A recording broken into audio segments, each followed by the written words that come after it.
இன்றே டவுன்லோட் செய்து உங்கள் ஃபேவரட் ஷோக்களை என்ஜாய் பண்ணுங்க.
ஹன்சிகா, ஹன்சிகா,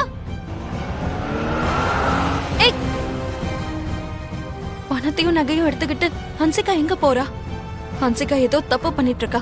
அவ எங்க போறான்னு எப்படியாவது கண்டுபிடிச்சாகணும். சூப்பர் ராச்சந்து, உன் பிளான் இவ்வளவு நல்லா ஒர்க் அவுட் ஆகும்னு நான் எதிர்பார்க்கவே இல்லடா. பின்ன இந்த சந்துவை யாருன்னு நினைச்ச?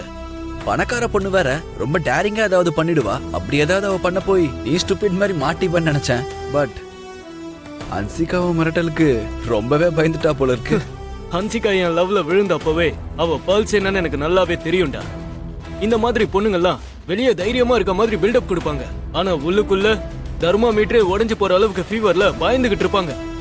ஹன்சிகாவை எப்போ எப்படி டீல் பண்ணணும்னு எனக்கு தெரிஞ்சதுனாலதான் இப்போ இப்படி ஒரு ஸ்டெப்பே எடுத்திருக்கேன். எனிஹவ், உனக்கு இப்ப 10 லட்சம் கிடைக்க போகுது.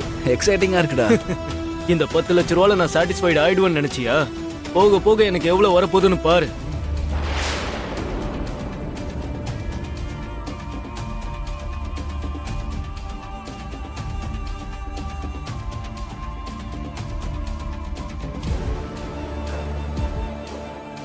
இவன்கிட்ட நான் தேவையில்லாம மாட்டிக்கிட்டேன்.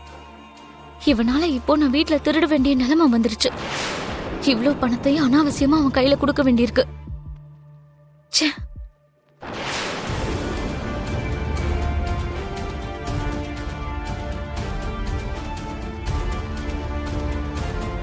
ஹன்சிகா அவ்வளவு பணத்தை வச்சு என்ன பண்ண போறா?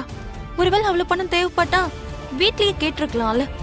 வீட்டுல கேட்காம அவ பணத்தை திருடிட்டு போறான்னா கண்டிப்பா ஏதோ தப்பாதான் பண்ண போறா.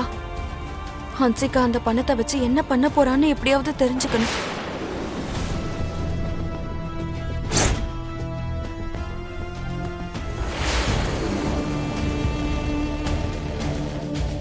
ஹன்சிகா போன கார் எந்த பக்கம் போயிருக்கோம்?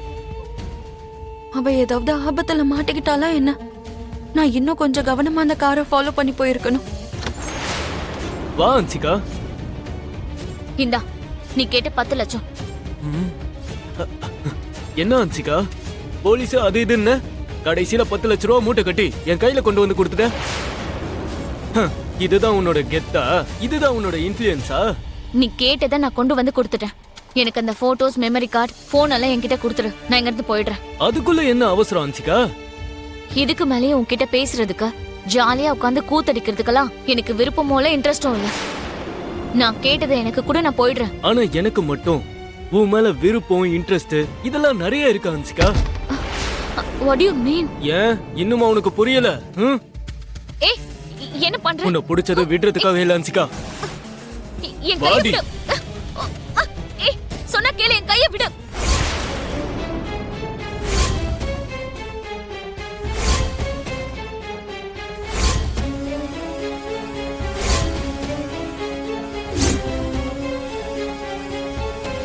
வா.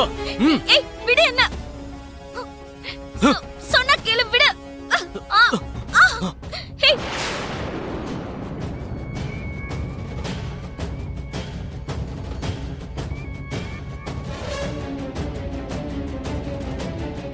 மித்ரா, நான் இந்த வேலையை லக்ஷ்மி கிட்ட சொல்லி ரொம்ப பெரிய தப்பு பண்ணிட்டேன்னு நினைக்கிறேன். இந்த மாதிரி சின்ன வேலை கூட ஒழுங்கா பண்ணலன்னா எப்படி?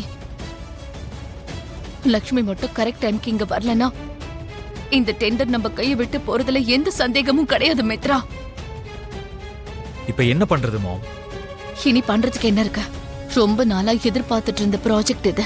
இந்த லக்ஷ்மியால நமக்கு கிடைக்காம போயிடும் போல இருக்கு.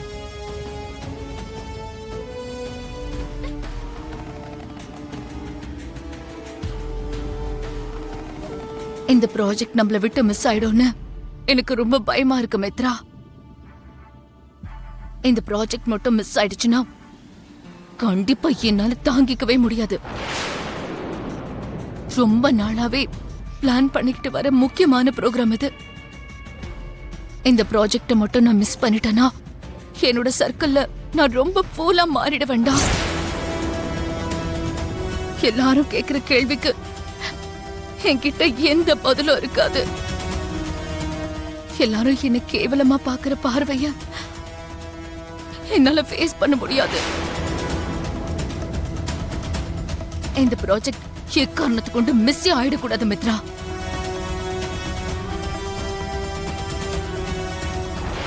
வாங்க சார். எங்க இருக்காமா? உள்ள ஒருத்தன் இருக்கா. அப்புறம் கான்ஸ்டபிள். இவங்க.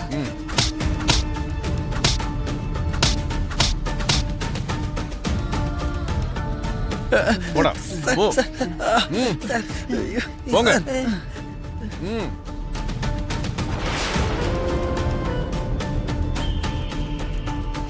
இங்க பாரு அன்சிகா, நீ சிட்டில வளர்ந்த பொண்ணு. உனக்கு தைரியமா இருக்கவும் தெரியும், சுயமரியாதையோட வாழவும் தெரியும். ஆனா அது மட்டும் இருந்தா பத்தாது.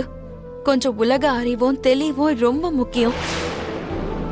ஒருத்தரோட நட்புக்கு பின்னாடி எந்த மாதிரி நோக்கம் இருக்கும், ஒருத்தர் சந்திப்புக்கு பின்னாடி என்ன மாதிரி ஆபத்து இருக்கும்னு நம்மளால உணர முடியணும். இல்லனா ஏதோ இந்த மாதிரி ஆபத்துல தான் மாட்டிக்கிற மாதிரி ஆயிடும். நான் வர கொஞ்சம் லேட் ஆயிருந்தா என்ன நடந்திருக்கோன்னு யோசிச்சு பாரு.